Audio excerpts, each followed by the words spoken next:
Hey everyone, and welcome to Key Source. This week, John and I are going to be talking about showings because they've changed. In years past, buyers would usually get, close to an hour to explore whether or not the property is a fit during the showing. But now, buyers rarely get an hour, and it's actually more typical that you have 30 minutes to look at a property in person. And sometimes you're not even the only buyer there. And this can feel like a lot of pressure, right? Like 30 minutes seems like so little time to make such a big decision, but we have a way to make this feel less daunting for you. So let's hit it.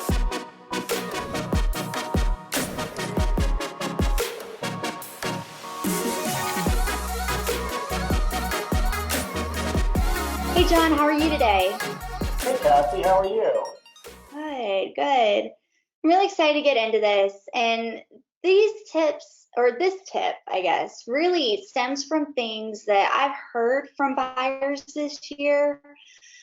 They ultimately feel like this market is controlling them and their search. And this can really come into play during a showing where they're trying to make a big decision and trying to figure out if a property is a fit in such a short amount of time.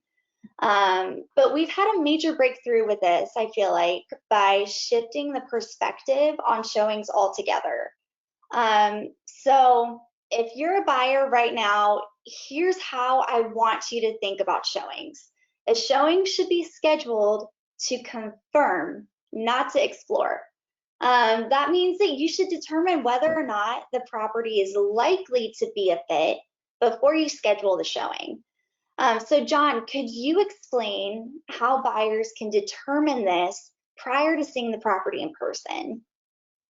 Absolutely, Cassie. So last week we talked about how it's really important for buyers to prioritize their goals and figure out kind of the key things that are super, super important for them. Sometimes it's going to be location. Sometimes it's going to be square footage. Sometimes it's going to be, something else. But let's just say it's location.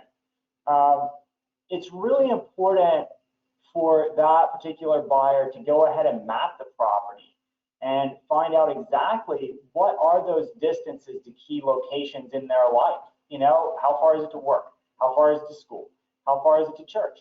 Whatever those key locations are for you, put those into the map and figure out whether those drive times make sense. Look at the commute to groceries, medical, whatever it is that you need to do on a regular basis, and where it's important for you to have the convenience that you need. So if location's a big deal, definitely use those Google Maps, whatever mapping tools you like, and just find out for sure that this property is going to be a great fit in terms of location. Next, we look at layout.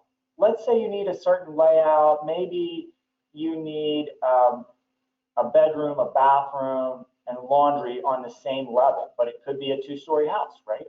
So there are video tours and virtual 360 tours that allow you to kind of just navigate through the house and get a feel for exactly how everything's laid out prior to even walking outside your door.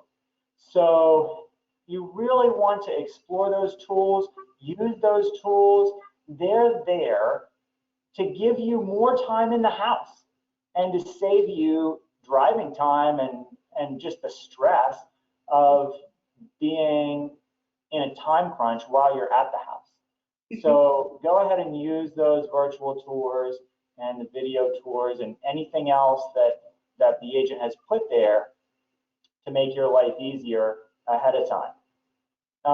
The other thing that we want to talk about is, let's say you're looking for a certain square footage. You have certain space needs. Let's say you have certain lot size needs. Make sure you're checking those numbers on the listing so that you're not going out and looking at something that's 1,500 square feet when you really need at least 2,200 square feet. So those are just some tips that we have for helping to kind of really narrow down what you're looking at really exploring it in detail as much as possible online before you get there in person. Absolutely. Awesome. Well, all right, guys. I hope this is empowering information for you. We have seen this perspective shift become like a light bulb moment for so many of our buyers already this year.